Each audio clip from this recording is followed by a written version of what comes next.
muito bom nós estarmos juntos mais uma vez no programa A Bíblia no Meu Dia a Dia. Ter a sua companhia, saber que você está comigo nessa aventura de ler a Bíblia, meditá-la, colher aquilo que Deus quer falar conosco, nos ajuda demais para o nosso caminhada espiritual.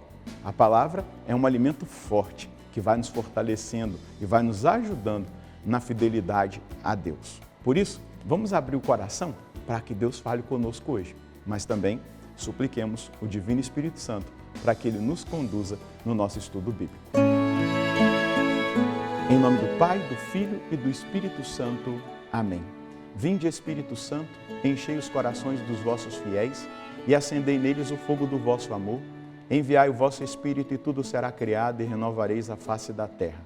Oremos, ó Deus que instruíste os corações dos vossos fiéis, com a luz do Espírito Santo. Fazei que apreciemos retamente todas as coisas segundo o mesmo Espírito e gozemos sempre da sua consolação. Por Cristo, Senhor nosso. Amém.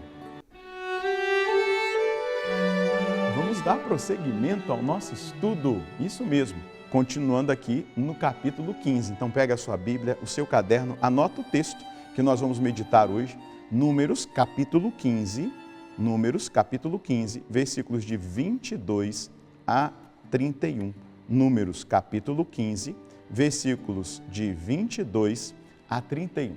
Vamos ler juntos o texto e depois meditá-lo.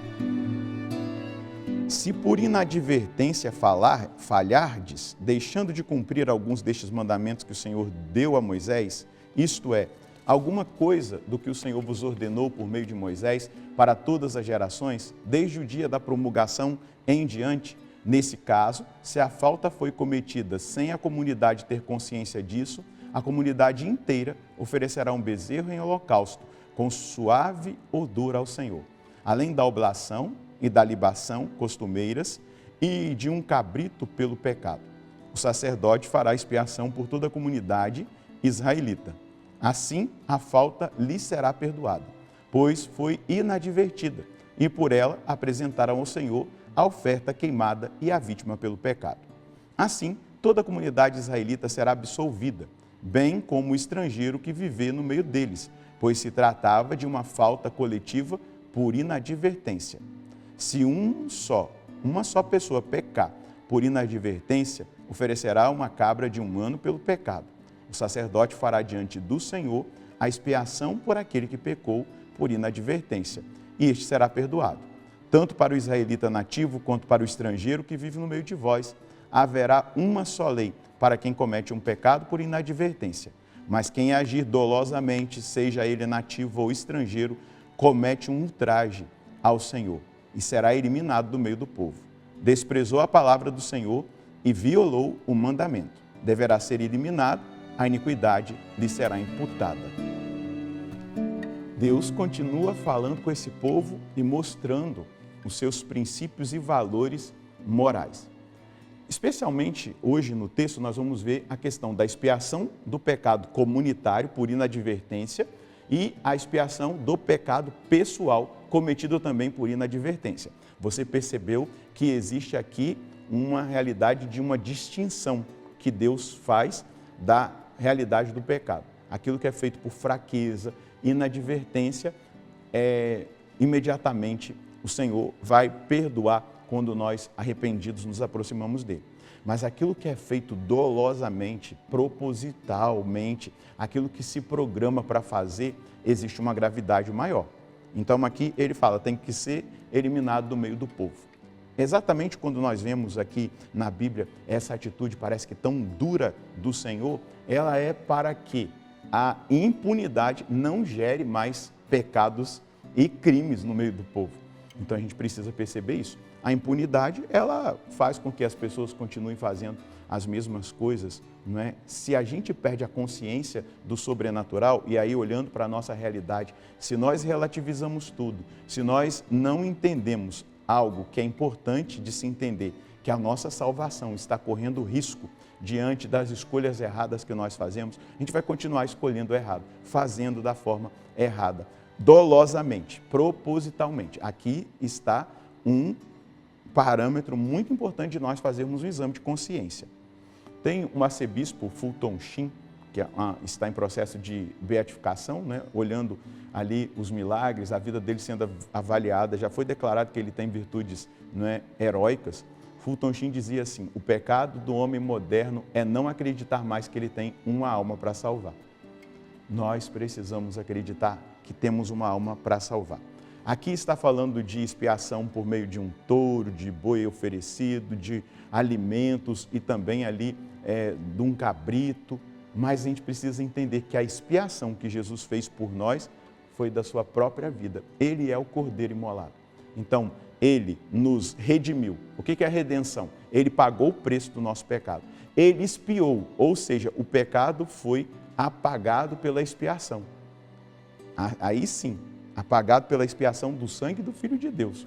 E ele nos justificou, nos colocando de volta na justiça original, na participação da santidade dele. Então, essa consciência é preciso que nós tenhamos. E a partir daí, um posicionamento muito concreto. Eu não posso, por uma decisão pessoal, perder a salvação. Um dia Jesus virá como justo juiz, mas eu e você, hoje, já precisamos pensar no dia que nós teríamos que prestar contas para o Senhor.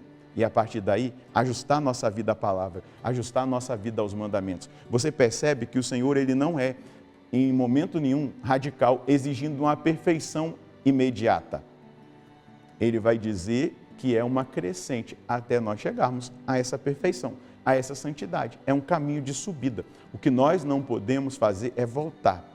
Nós precisamos subir, ainda que vagarosamente, mas eu não posso estacionar. Quem estaciona, regride. Na vida espiritual, não existe, eu parei aqui, estou parado aqui. Não, ninguém fica parado, porque é um movimento. Ou eu forço para subir, ou eu sou puxado para trás. Então, é importante forçar para subir, para que a gente suba, para que a gente cresça na santidade. Mas aí existe algo que Santa Teresinha ensinou para a irmã dela. Uma vez a irmã, que entrou no Carmelo, né, a Celina, ela perguntou para Teresinha: o que é preciso para ser um grande santo? Ela disse: é preciso descer, igual Zaqueu, desce da árvore, Zaqueu, ela usa essa imagem. Em que sentido? É preciso ser humilde, descer, se humilhar e dizer: Deus, eu não consigo sozinho, eu não dou conta sozinho. E a partir daí, o lançar-se na misericórdia de Deus, né? O que agrada a Deus em minha pequena alma? É minha pequenez, a minha pobreza, é a esperança cega que eu tenho na sua misericórdia. Isso Teresinha aprendeu na sua pequena via. Então, nós também devemos aprender e nós devemos também viver essa experiência. João Cassiano vai dizer assim: Deus não mede apenas a ação externa, mas o impulso do coração. Quem peca por fraqueza será tratado com misericórdia. Quem peca por orgulho, com justiça. Quem se rebela, quem não se humilha diante de Deus, vai ser tratado com justiça. Um dia, nós precisaremos prestar contas dessa vida ao Senhor, daquilo que nós vivemos aqui. No nosso juízo particular, isso se nós morrermos, se Jesus não voltar na nossa geração, e se ele voltar na nossa geração, no juízo universal, no juízo final. Mas é importante, eu tenho que cuidar da minha alma, eu tenho que cuidar da minha vida espiritual, eu tenho que cuidar da minha vida moral, eu preciso colocar a minha vida em acordo com a palavra. Isso é fundamental, é um processo de crescimento. Então, Deus não exige uma perfeição imediata, Ele sabe que o caminho de santidade é passo a passo, dia após dia, é um caminho de uma vida toda, é o caminho da perseverança final. Hoje eu estou perseverando e eu preciso pedir a graça para Deus para eu continuar perseverando amanhã, para que eu continue perseverando daqui a um mês, para que eu continue perseverando daqui a um ano, daqui a 10 anos, até que eu me encontre com Ele. A perseverança de hoje precisa me remeter à perseverança final. Eu não posso voltar atrás, você não pode voltar atrás, porque nós temos tudo. Na Igreja Católica, nós temos todos os elementos, tudo aquilo que nós precisamos para a nossa salvação. Nós temos a palavra de Deus, nós temos os sacramentos, nós temos a comunhão dos santos, nós temos a presença da Virgem Maria, nós temos tudo, tudo. Imagina o sacramento da confissão, onde eu me declaro culpado e saio absolvido mediante ao meu arrependimento e propósito de emenda. Isso é um caminho de santificação. Nós temos a Eucaristia, que é força, é alimento para nós. Nós temos a Eucaristia para adorar Jesus sacramentado e ali receber força. Então nós temos tudo. Nós precisamos perceber exatamente isso. O arrependimento sincero, ele é acolhido por Deus. Não percamos isso de vida. O pecado deliberado corrompe a comunhão com Deus e com os irmãos. E Deus, ele trabalha com esse tempo, esperando também o nosso tempo de crescimento. Mas é preciso avançar. A mensagem de Deus é essa hoje. O Senhor Deus me acolhe na minha fragilidade, mediante ao arrependimento sincero e o meu desejo de mudança. Ele perdoa e dá a graça que eu preciso para seguir o caminho de santidade. Temos tudo para viver a santidade. O que Deus espera é o meu sim e a minha atitude concreta na direção da eternidade feliz, o céu. É exatamente isso, consciência.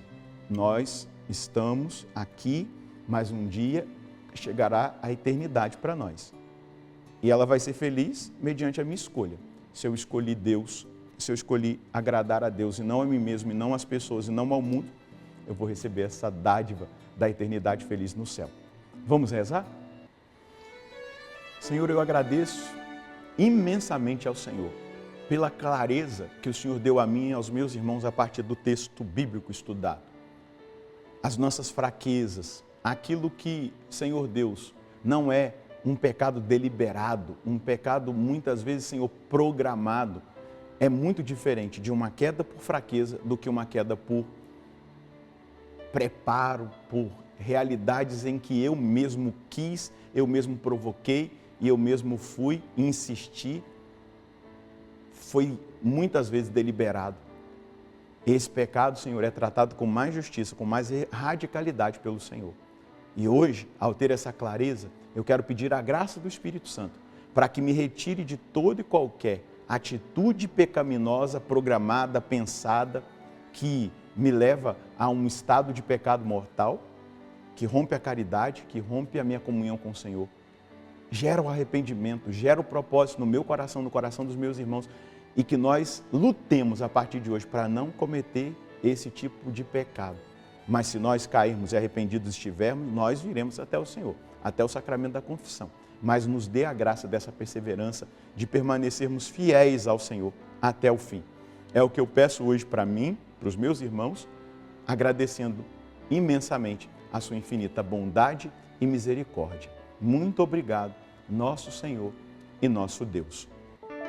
O nosso Deus, ele é misericordioso e nós não temos dúvida disso.